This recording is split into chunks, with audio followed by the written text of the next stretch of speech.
Hey, what's up YouTube? So today I've got my MG15 out. I wanted to show you guys it a bit more in depth.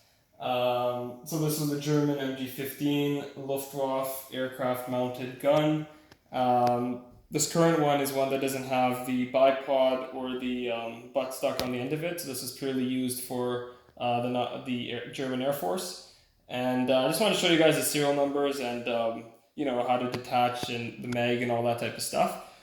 So, as you can see here, it's a pretty complete gun. I was looking over the serial numbers and most of them do match up with each other, but there are some differences which I'll show you. So bring it closer.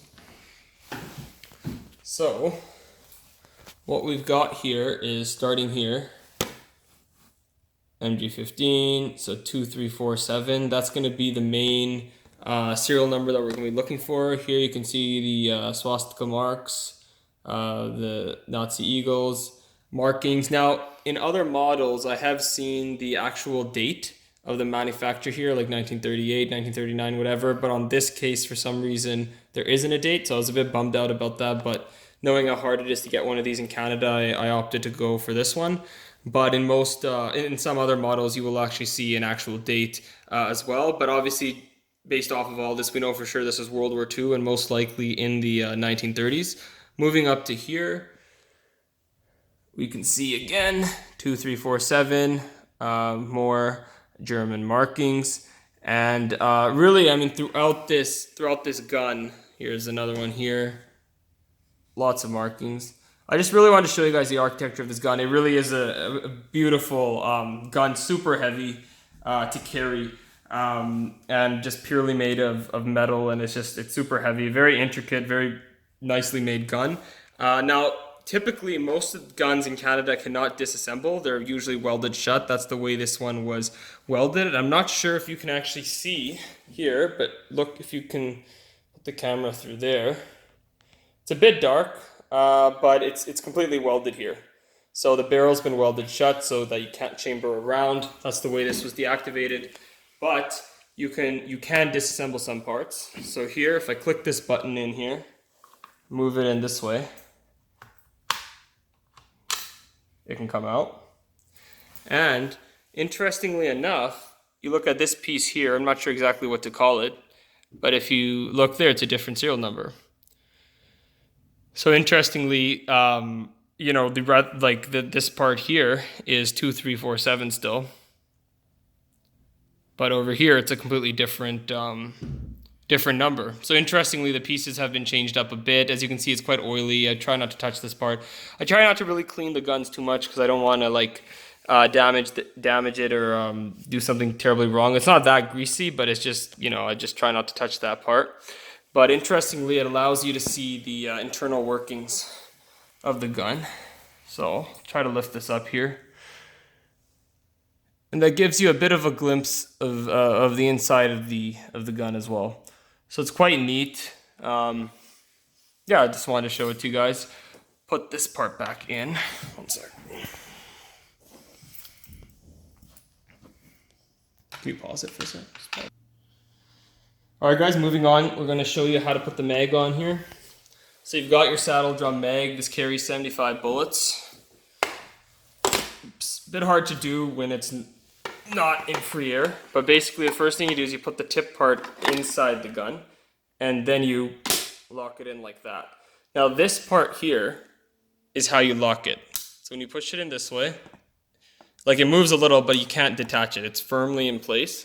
When you want to remove the magazine, you simply tilt it back like that, and you take this part, push it in slightly, and simply clicks off. So super easy to do. Now that we're on it, actually might as well show you guys the saddle drum as well. Probably one of the most distinctive features of the MG15 is the saddle drum. So as I said before, 75 bullets. You can see the markings here. And if anyone out there knows, I'm not exactly sure what the date is, but given the 38 here, I'm not sure if that's a staple of all the magazines, or maybe that's a date of manufacture. If someone else more learned than me knows and can help me out, that'd be appreciated. I have seen other magazines here where the letters were actually in red, and then it looked quite cool actually, but these ones are kind of yellow numbered instead. Back here, here's the back. There's the bottom. As you can see, there's some rust over there. But overall, it's in pretty good form, pretty good shape, and an essential part if you have an MG15. Here's a pretty nice eagle over here that you can see. So there's quite a few markings on both the saddle drum and the actual gun itself. Let's just move on to the front part here. So here you can see the barrel of the gun right there. I'm moving on to here. This is for the anti-aircraft sight. Now, I bought this from Collector Source, which is basically one of the few Canadian dealers in Canada. Now, they were supposed to come with the air sight ready to detach, but as you can see, it's broken off. And when it came with sticky glue, and I was quite disappointed by it. It really easily fell off, so they could have mentioned that in the thing. I decided not to make a big fuss about it because you know, it is what it is. It's not like a huge part. It wasn't a deal breaker for me, but still it would have been nice to have known. But yeah, that's part. It would be really sick if I could put the anti-aircraft on as well. But I'll try to see if I can get some glue and do it for a future video. Let's see. I actually have not been able to check yet the top. Let's see if there's any more markings on here. So as you can see here, here's some more markings. Try to find a serial number too. No, just more markings. I believe on the inner part of the gun, there should be more markings, but we can't disassemble that here because it's been welded shut. But it is what it is. Overall, as you can see, it's a very, very neat piece. There are very few MG15s in Canada, so I'm happy I got this one from Collector Source. It had been on their website for about 5 to 6 years. I've been looking at it and saved up enough money for it to finally get it.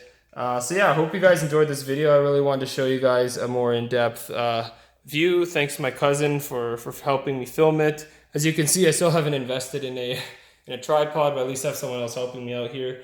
So yeah, I hope you guys enjoyed this video, and thanks for watching.